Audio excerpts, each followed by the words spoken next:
Tobias Werner gripped the wooden handle and pulled. The rope went taut, and 16 wooden cages began sliding through the snow toward him, moving like a train through the white darkness. 8 weeks into the blizzard, and the system still worked. 3 of the cages held rabbits, their eyes bright through the slatted wood, still alive despite 2 days in the storm.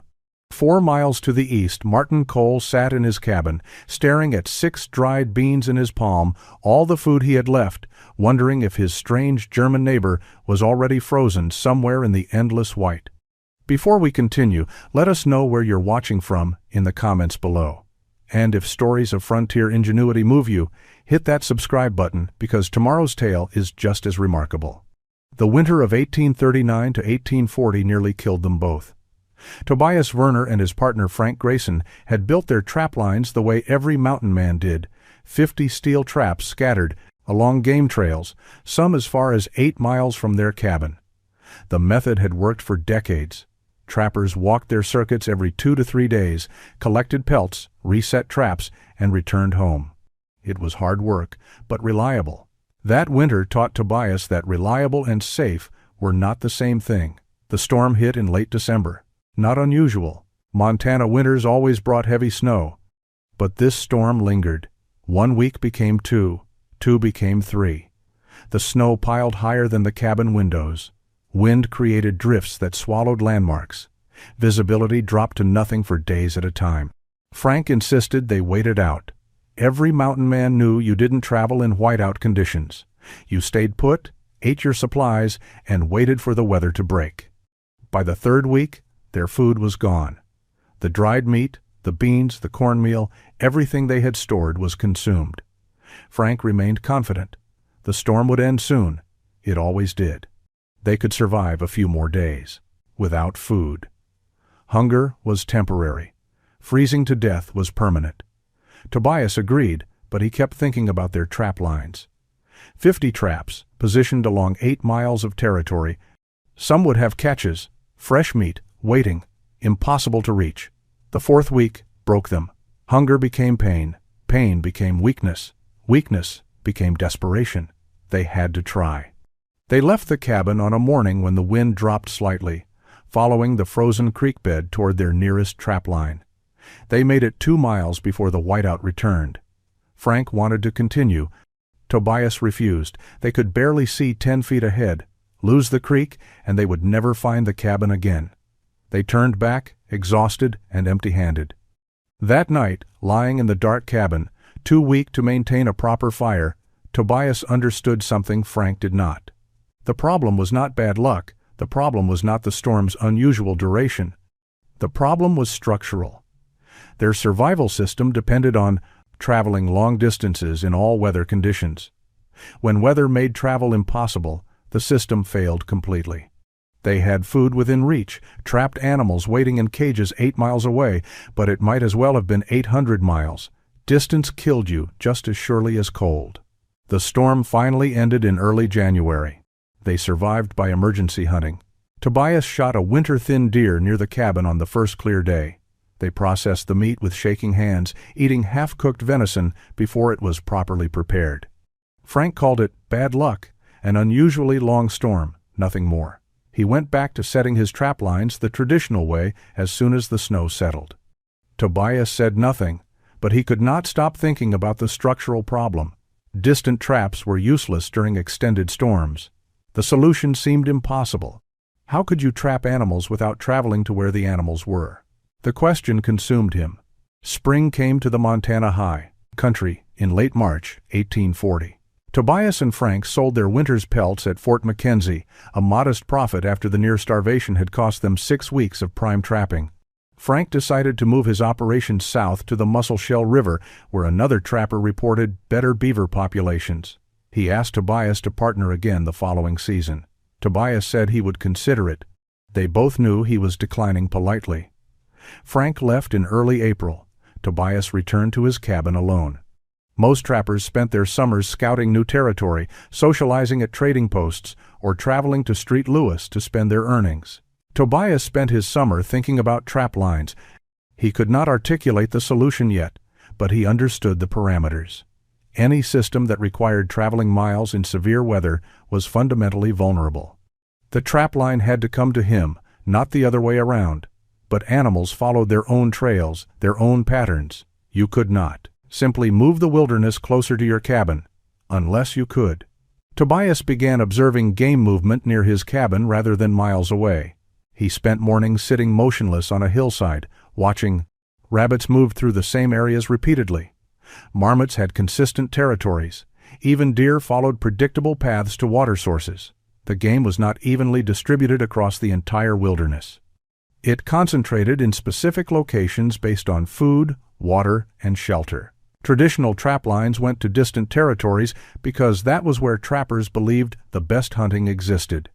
But adequate hunting existed everywhere.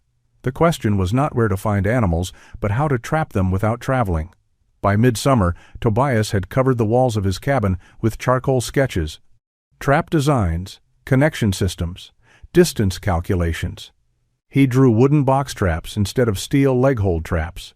Box traps could keep animals alive. Live animals did not spoil. Live animals could wait. He sketched rope systems connecting multiple traps. Pull the rope, bring the traps to you. It seemed absurd, but the mathematics worked.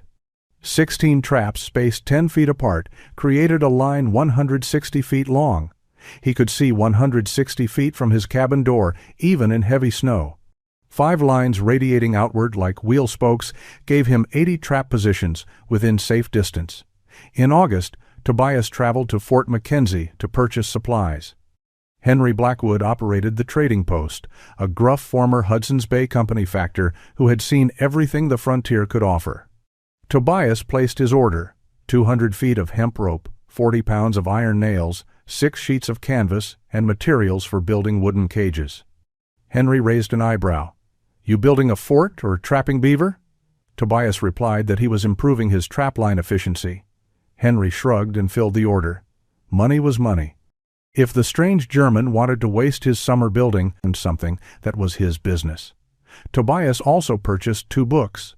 One was a carpentry manual showing joinery techniques. The other was a trapping guide that included cage trap designs for live capture. He spent his evenings reading by candlelight, teaching himself principles his father had never covered. Jakob Werner had been a master cabinet maker in Bavaria, and Tobias had learned basic woodworking as a boy. But his father had built furniture, not survival equipment. The requirements were different. A cabinet that failed meant a dissatisfied customer. A trap system that failed meant death. Tobias read the sections on joint strength 3 times, memorizing load calculations and wood selection criteria. September arrived. Most trappers were beginning their fall trapping, taking advantage of animals fattening for winter. Tobias did not set a single trap. Instead, he began building. Tobias cut his first logs in early September. He selected young pines, approximately 4 inches in, diameter thick enough for structural strength, thin enough to split into planks with wedges and a maul. Each tree had to meet specific criteria: straight grain, minimal knots, uniform thickness. He rejected 3 trees for every one he cut. Other trappers would have used whatever was convenient. Tobias remembered his father's voice. "The wood you choose determines the joint you can make." He stripped bark and split logs into planks roughly 1 inch thick. The work was monotonous and physically exhausting. Each plank required careful splitting to maintain consistent thickness. Uneven planks created weak joints. Weak joints meant failed traps. He worked from dawn until his hands cramped, then spent evenings smoothing planks with a draw knife. By September's end, he had lumber for 30 traps. He needed 84 total 16 traps for each of 5 radial lines, plus 4 spares. Trap construction followed a pattern he refined through trial and error. Each cage measured 12 inches wide, 18 inches long, 10 inches high. He cut vertical slats from planks, spacing them 1 inch apart. Too wide and small game escaped. Too narrow and traps became too heavy. He assembled frames using mortise and tenon joints at corners, drilling holes with a hand auger and fitting wooden pegs. No nails in frames, nails worked loose over time. The door mechanism took longest to perfect. He designed a gravity drop door that hung open until an animal disturbed a trigger plate. The plate was thin wood, balanced on a pivot point. When weight pressed the interior end, the exterior end lifted, releasing a catch holding the door. The door dropped instantly. He built 7 prototypes before achieving reliable triggering without false releases from wind or snow. By late October, other trappers noticed. Martin Cole stopped by checking beaver dams. He found Tobias assembling Trap 46, surrounded by completed cages. Martin stared. "You planning to trap the entire territory?" Tobias explained. "Connected traps on rope lines, all reachable from cabin." Martin listened politely, but clearly thought his neighbor had spent too much time alone. "The animals are out there, not here," he said, gesturing toward distant mountains. Red Murphy's visit was less polite. Murphy was 47 and had survived 25 winters using traditional methods. He arrived with 2 younger trappers, drawn by rumors of the German building 100 wooden cages instead of trapping. Murphy examined traps and laughed. "You wasted the entire autumn building these? While we've been taking pelts, you've been playing carpenter." The younger trappers joined his laughter. "Animals run trap lines because we put traps where animals go. You think rabbits will walk to your cabin because you built fancy boxes?" November brought first serious snow. Tobias finished his 84th trap and began deployment. He had treated all rope with rendered bear fat, waterproofing it and preventing freeze brittleness. Each line extended from his cabin in different compass directions. He positioned traps at 10-foot intervals, threading rope through iron eyelet rings mounted on each cage. At each line's end, he drove stakes deep into frozen ground. Deployment took 4 days. He baited traps with dried apple and set triggers. Within 2 days, 3 rabbits. The system worked. He pulled the north line, brought 16 traps to his door, removed catches, reset triggers, redeployed. Martin stopped by mid-November. Tobias showed him the rabbits. Martin admitted it was clever, but remained skeptical. "I've got 50 traps covering 8 miles. Neither man knew the storm was 6 days away. The blizzard began on November 22, 1840. Tobias woke to wind rattling his cabin door and snow falling in thick curtains that obscured everything beyond 20 feet.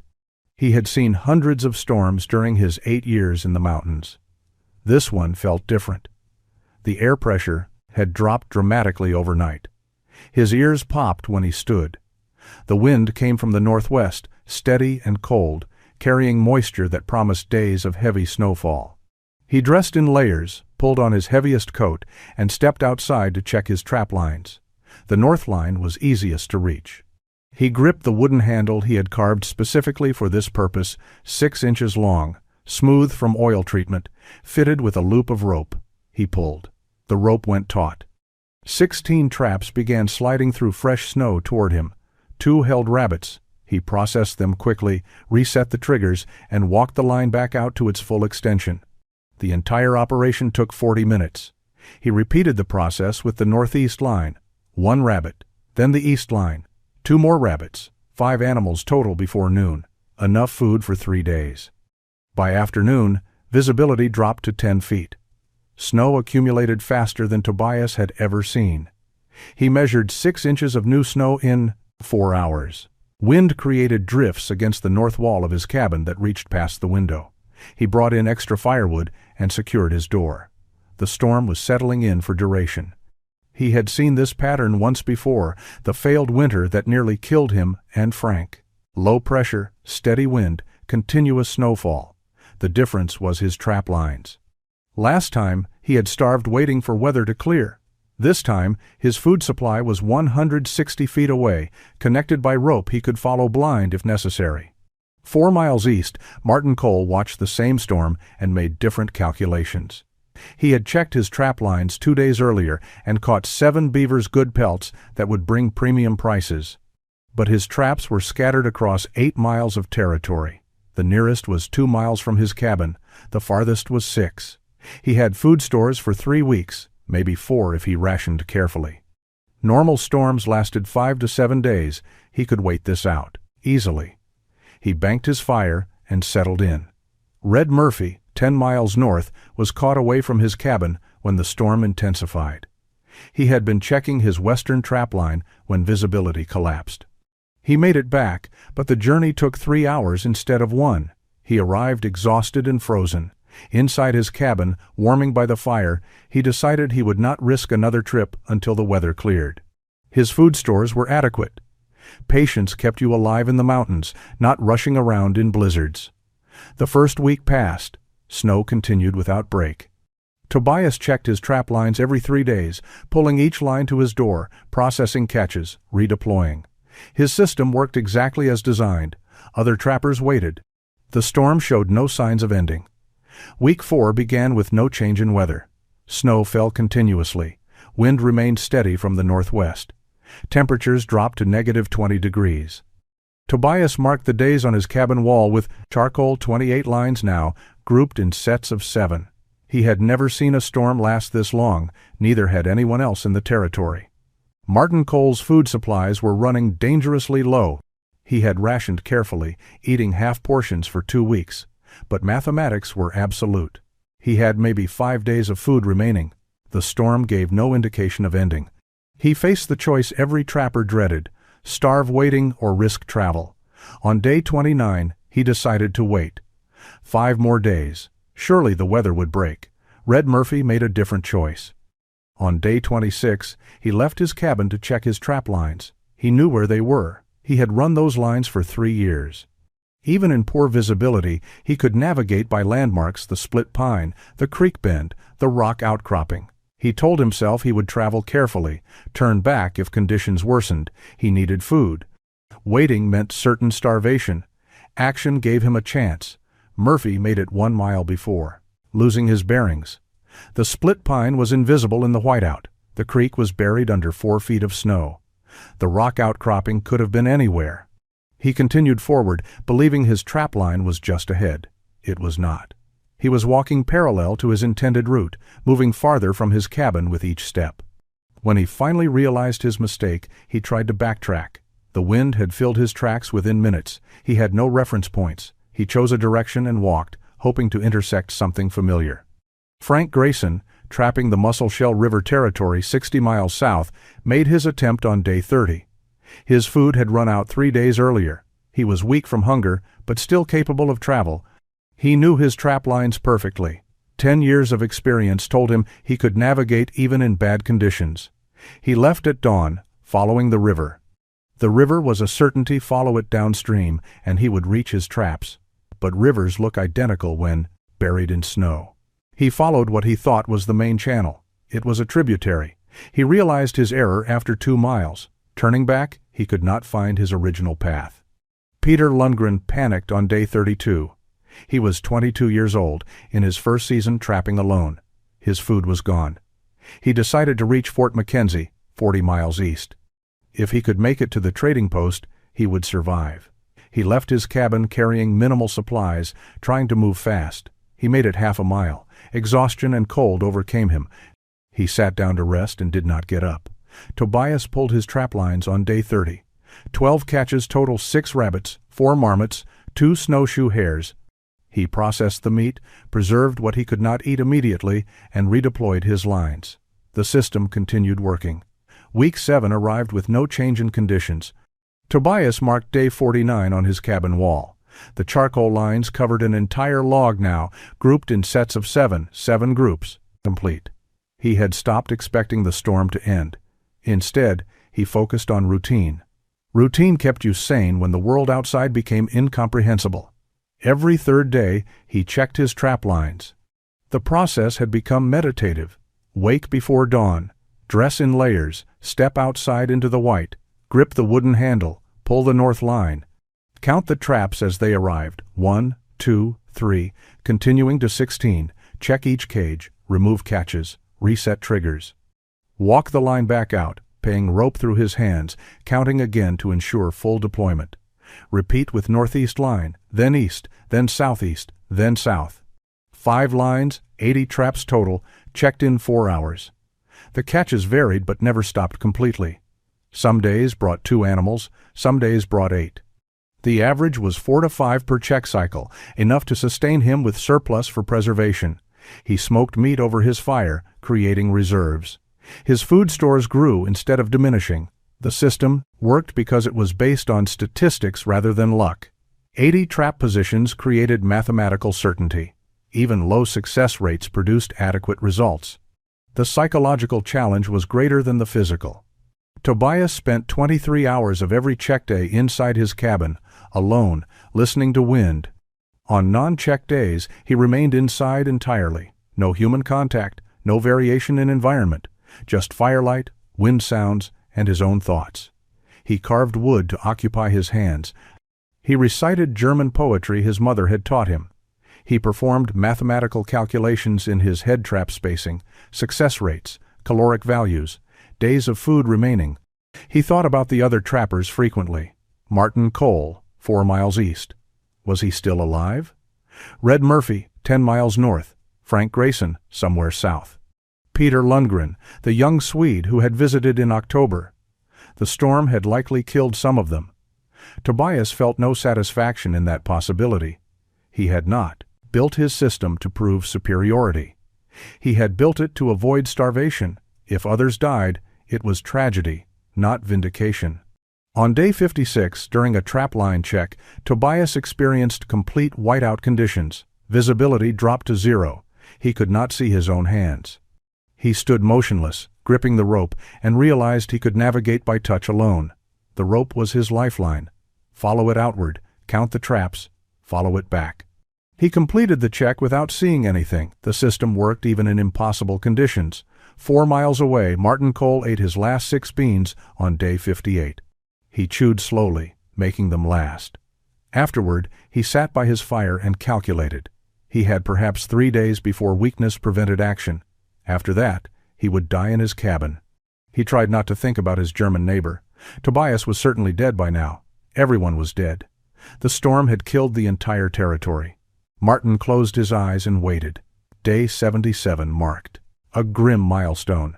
Tobias carved the 11th group of 7 lines on his cabin wall. 11 weeks, 77 days of continuous storm. He searched his memory for any historical reference to weather lasting this long. Nothing. Older trappers had told stories of bad winters, extended storms, seasons that killed dozens of men. None described anything approaching 11 weeks without break. The storm had entered his dreams. He slept and heard wind. He woke and heard the same wind, identical in tone and intensity. Sometimes he could not distinguish sleep from waking. The boundary blurred.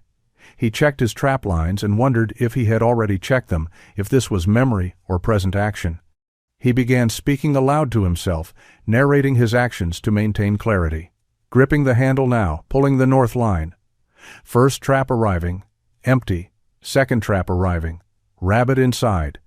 Processing the rabbit. The catches continued. Trap lines functioned with mechanical reliability. Animals needed food, regardless of weather. They moved through their territories, following instincts older than human civilization. They entered his traps. He processed them. The cycle continued. His food stores filled one entire corner of the cabin. Smoked rabbit, preserved marmot, dried hare. Enough to survive another month if the storm lasted. Enough to survive 2 months if he rationed. He thought constantly about engineering principles. His father had taught him that good design anticipated failure modes. Every joint needed backup strength. Every system needed redundancy. Tobias had built 5 trap lines when 3 would have sufficed. He had built 84 traps when 50 might have worked. The redundancy was saving him now. If one line failed, rope broke, anchor pulled loose, traps buried too deep, 4 remained. If half his traps stopped catching, 40 still functioned. The mathematics of survival required margins. On day 82, Tobias pulled his east line and found something unusual. Trap 14 contained a fox. Foxes were rare in his catches, too clever, too cautious.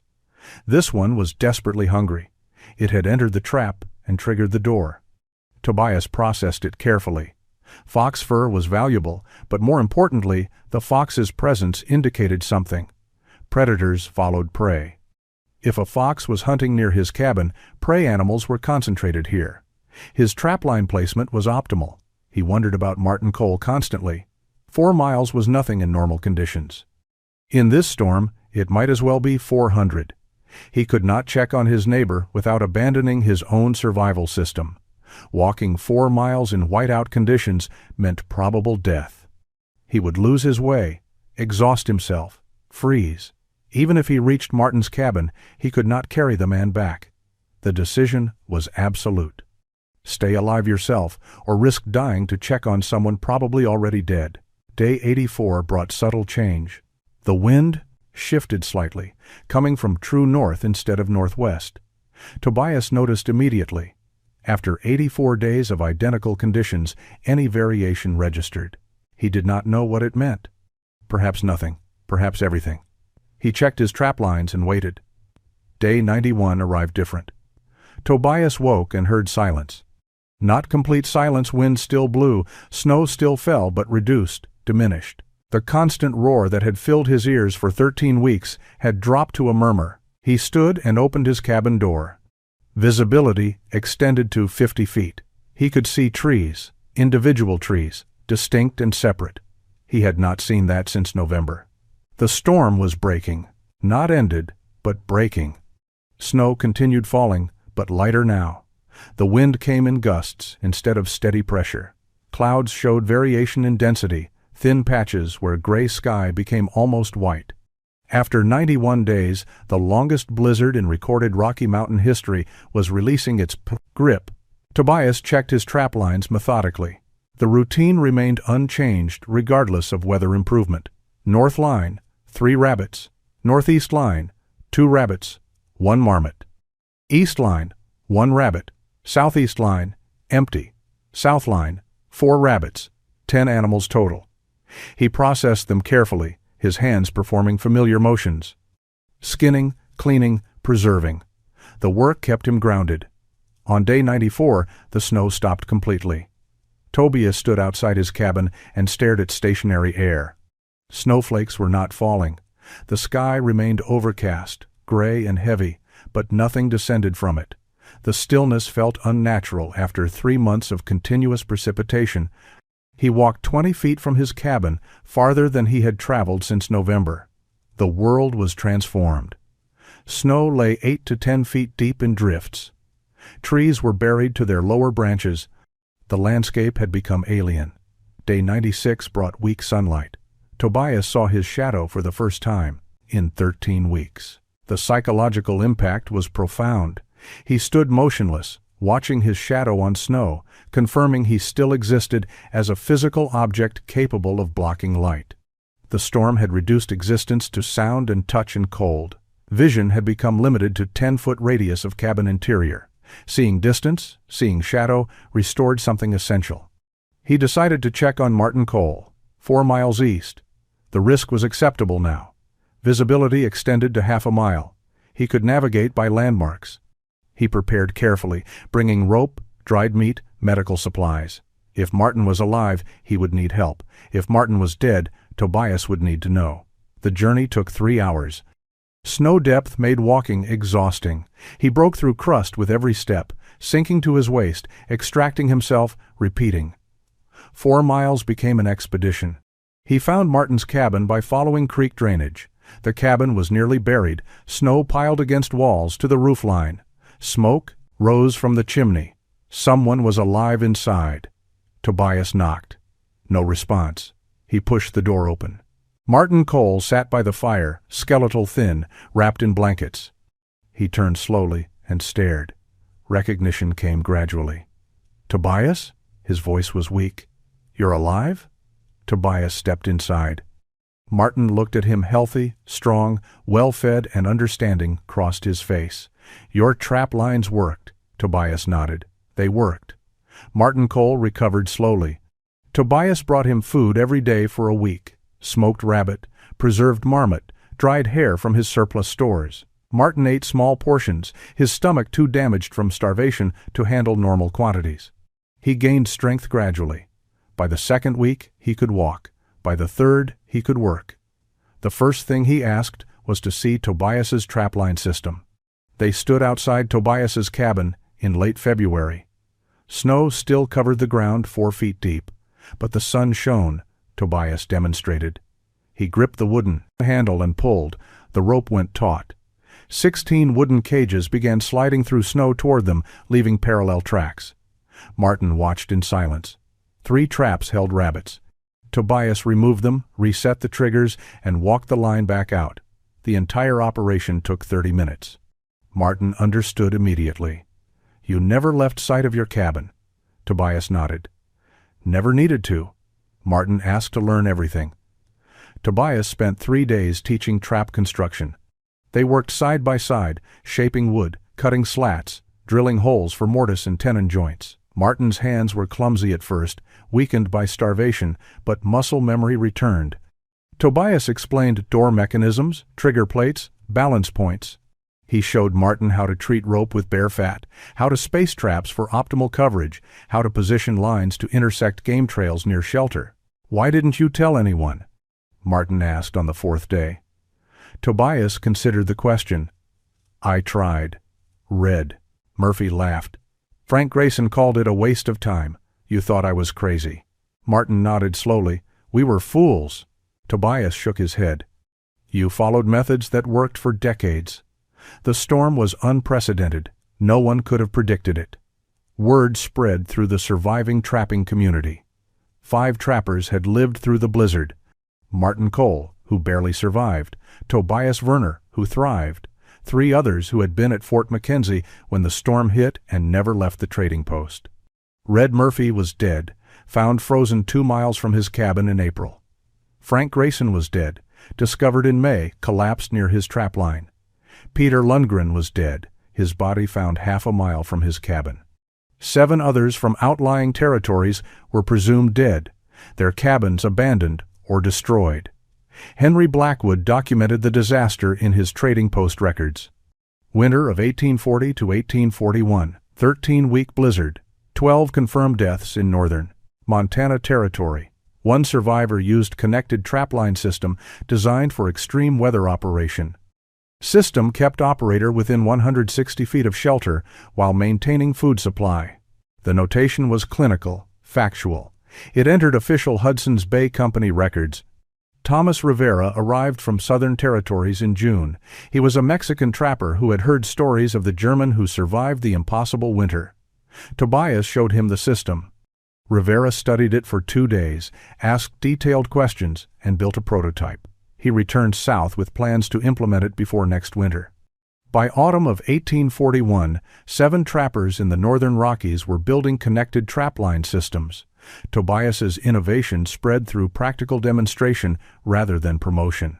Tobias continued trapping until 1848. 7 more winters in the Montana high country, each one using his connected trapline system. None of those winters matched the 13-week blizzard of 1840 to 1841, but several came close. The winter of 1843 brought 9 weeks of continuous snow. The winter of 1846 brought 11. Tobias survived both comfortably. Other trappers using his system survived as well. Those who returned to traditional methods faced familiar dangers. The Rocky Mountain fur trade collapsed in the late 1840s. Beaver populations had been trapped to near extinction in accessible territories. More significantly, European fashion shifted. Silk replaced beaver felt in hat production. Demand for pelts disappeared almost overnight. Trappers found themselves with valuable skills in a market that no longer existed. Most moved on. Some went to California for gold, others headed to Oregon for farmland. A few remained in the mountains, trapping for subsistence rather than profit. Tobias left Montana in spring of 1848. He was 39 years old and had saved enough money to start over. He traveled to Oregon Territory and purchased a small ranch in the Willamette Valley. The land was fertile, the climate mild compared to Montana winters. He built a cabin using the same careful joinery his father had taught him. He raised cattle, grew wheat, lived quietly. In 1851, he married a widow named Anna Kruger, who had emigrated from Prussia. They had 2 daughters. His family never knew details of his trapping years. He did not speak about the blizzard or the men who died or the system that saved him. But in the mountains, the knowledge persisted. Martin Cole taught the connected trapline technique to 6 other trappers before moving to California in 1852. Those 6 taught others. The system spread north into Canada, where Hudson's Bay Company factors documented it in operational manuals. It spread west into Idaho and Wyoming territories. It spread east into the Dakotas. Variations developed based on local conditions and available materials, but core principles remained constant. Keep traps close to shelter. Connect them for single-point retrieval. Use live capture boxes for extended holding. Fort Mackenzie's records from 1842 through 1865 contain references to Werner-style trap lines or connected cage systems in reports of trapper survival during severe weather. Company estimates suggested the technique saved 30 to 50 lives over 2 decades by allowing trappers to maintain food supplies during extended storms that made traditional trapline travel impossible. The exact number was unknowable. Survival often went unrecorded, but the pattern was clear. Trappers using connected systems near their shelters survived storms that killed those using traditional distant trap lines. Tobias Werner died in 1873 at age 64. He was buried in a small cemetery outside Salem, Oregon. His gravestone listed his name, birth year, death year, and nothing else. His daughters inherited the ranch. His grandchildren never learned he had been a trapper. But in the mountains of Montana, Wyoming, and Canada, rotted rope lines were still visible in the dirt near abandoned cabins, marking places where wooden cages once stood, where innovation had quietly changed survival.